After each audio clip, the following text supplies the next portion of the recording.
Another lovely day out here making syrup. We're at the point now where the boil has been going on long enough that we're getting kind of close to finishing. So we're still outside, we're still boiling it down, but I'm going to be measuring to see if it's almost time to take inside. I've gathered about 120 to 125 liters of sap, so that should yield around 3 liters of finished syrup by the time it gets boiled down to the right consistency. You can hear the crows out here, they're going crazy today. The air is smelling awesome out here. It's awesome, it's magnificent. It's sunny, there's still snow on the ground, not tons, it's starting to get like hard crystallized as it's cold, but the moisture is sort of wicking away out of the snow. I'm going to show you in a second. I've got my boiler over to my left. We'll go zoom in and we'll talk about how to find out if it's time to take it in. You can sort of tell by the quantity. Like I said, I expect about 3 liters of finished syrup, and we're getting kind of close to that now. But you can also tell by temperature. So normal water boils at 212 Fahrenheit in most places, depending on a little bit upon elevation. Sap is turned to syrup approximately, this is sort of a rough guide, but approximately when your boil is at 219, so 7 degrees above the point of boiling water in your area, you know your sap is pretty much syrup or getting very, very close. It's sort of a rough gauge. Now the problem is my pot, as you've seen in previous videos, is really deep, and my candy thermometer does not have a gauge that reads super deep down into the pot, so it's a little bit hard on the hands with the steam ripping by to get a good accurate measurement without burning yourself. So we're gonna try it. If you hear me say ouch, that is legit. That is steam licking at my hands in a way that is not overly comfortable. All right, so you can see the pot boiling away. We are down very, very close. I should probably keep a closer eye on it right now. I've got with me here a handy dandy candy thermometer set to Fahrenheit, even though we are in Canada. It's obviously reading the outside air, dropping pretty quickly. We're gonna stick this in. Ideally, we would see it read around 219. It hits 212, 213 pretty quickly, but I don't know how long I can keep my hand in. You can see the steam going from right to left on the screen. So we'll come in from the right side so I don't burn myself.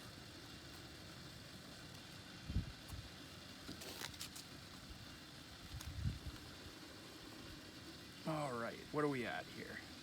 We are very close, I think.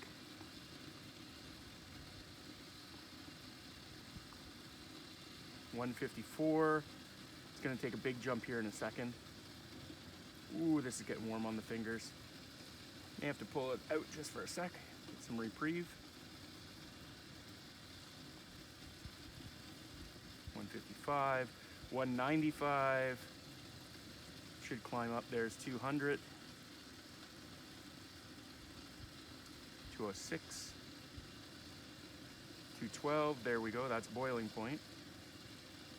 215. 216, 217,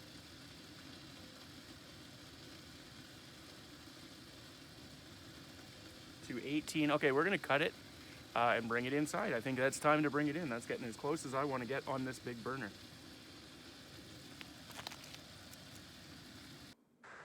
All right, back inside, you'll see there I've pulled out 2 cups or 500 milliliters, half a liter of syrup that just came in off of that boil from outside. What we're going to do now is we're going to measure the sugar concentration. Now there's a couple ways you can do this. What I'm going to use is something called a hydrotherm or hydrothermometer. And basically what it does, here, I'll pull it out of here. It's warming up. It's warming up in a glass of hot water. So basically, it's this floating device here. I don't know where my camera is. There it is. And you can see on it, if I can get it zoomed in just right, you see that little red reading, and off to the left-hand side it says the word bricks. What you're going to do, or what I'm going to do, I guess, is I'm going to take that syrup and I'm going to fill this stainless steel measuring cup, or measuring cylinder. Let's zoom this back a wee bit. All right, we're gonna film like this, I guess, a little further out. But yeah, we take our hydrotherm, we slowly lower it into the stainless steel cup that has already about warm to hot syrup to about here, because obviously it's going to displace this. If this sinks right away, sinks to the bottom, you know that your sugar is, or your syrup is not concentrated enough. The idea is to get this, you're going to have a meniscus, or the top level of fluid at the top of your cylinder, and you want the little red line, the thermometer line, to float or hover just at that meniscus, or a wee bit above that meniscus, like one tick mark above that meniscus maybe, depending on how concentrated you want your syrup. The problem is, you'll notice, is that if I let go of this, the hydrotherm is much, much shallower than the actual depth of the cylinder. So it's a good way to burn your fingers, but we'll worry about that later. I'm not too worried about that. I think this syrup is going to be close to what we need it to be for density. It will float a bit. It may not float to the level that you think it needs to be. So we'll have to boil it down some more. But what we're gonna do is we're gonna fill up that cylinder, slowly lower this in. You don't wanna drop it in because it is a glass instrument. It could shatter off the bottom of that stainless steel cup.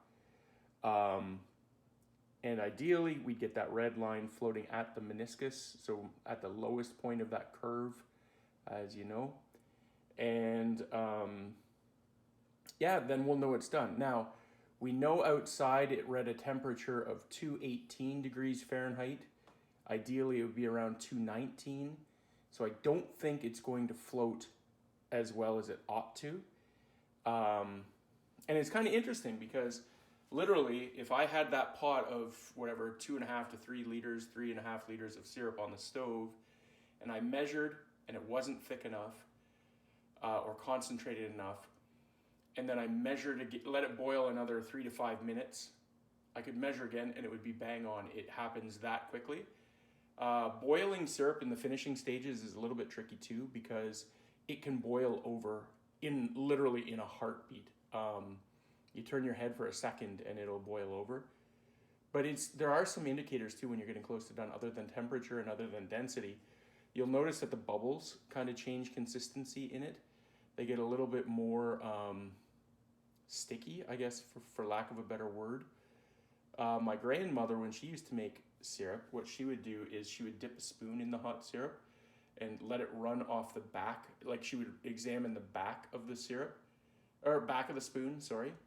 And if it crackled, if it sort of like dripped off in a sort of a crackling pattern, she knew it was kind of done, which is, I am not that accurate. There are other devices you can get. You can get refractometers, either manual or digital. So you would take a little eyedropper and you would drop maybe 5 drops onto the measuring device, and it basically looks at the sugar concentration using light to determine if you're accurate. If you have a manual one, you hold it up to your eye and there's like a little gauge that kind of indicates what percentage you want. You're aiming for, like I said earlier, they call it bricks on here, but you're aiming for about 66 to maybe 68% bricks, or percentage of sugar concentration. The problem is if it's too thin, if you bottle your syrup and it's too thin, in other words, you haven't concentrated it down enough, it can, I've been told, it can ferment on you, and it can mold on you. It can grow mold on you. And if you store it in a freezer, it will freeze on you. If you go the other way and you boil it too long, and I have had this happen to me, you will find that sugar will come out of concentration, out of like saturation point, I guess, and you'll end up with like sugar rock crystals on the bottom of whatever container you're storing it in, which is not great because you've basically wasted fuel trying to get the sugar down to the level it needs to be. Cup has syrup in it. Temperature doesn't matter as much because the hydrotherm will, the level of red, I don't know what it is, whatever the fluid is inside the hydrotherm, will adjust for the temperature. It's sort of measuring temperature against density, if that makes any sense. The other thing you'll notice too is that because I said this is earlier syrup, if you look at the color, it's really nice and yellow, or like golden, light golden. Kind of like what I always call it is like vegetable oil. Later in the season, it'll get really dark. But okay, here we go. We're slowly lowering it. Hopefully we're not overflowing. I don't know if it picks up in the video.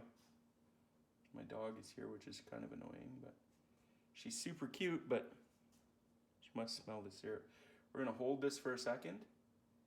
I'm gonna let go. I think I can tell it's gonna sink. This is not great, but that's okay. All right, there it goes. And you can see it popping back up. I don't know if it picks up in the video here. Let's see if we can zoom in a wee bit. We'll crank this up a wee touch. There we go. You'll see here, there's the tip of the hydrotherm, just that glass little bead sticking out. Ideally, I'd want it, I'm sort of estimating based on a guess of what I think the temperature is. Ideally, this hydrotherm would be floating, the tip of the hydrotherm would be floating up here.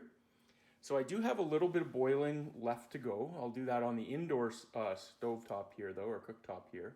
Not too much longer, maybe, if I were to guess, maybe half an hour of boiling at most. Wait for that syrup on the stove to get back up to temperature, to boil off a little bit more fluid. We're going to look at how this stuff gets filtered. So you'll see there, I've made my handy dandy X marks the spot for the gold, like any good Sea of Thieves player would. This is the place where you will put your bucket, or your pot, sorry, to catch your filtered syrup. You're going to see up top, this is done with old Naughty Pine 1x4s, I think, I had lying around. I made that little platform. And the reason is I needed to have a place where these dollar store plant hooks could go up and anchor into, and it catches the loops on that filter. So that filter is made out of something called Orlon. I have no clue what it is. I think it's a synthetic material.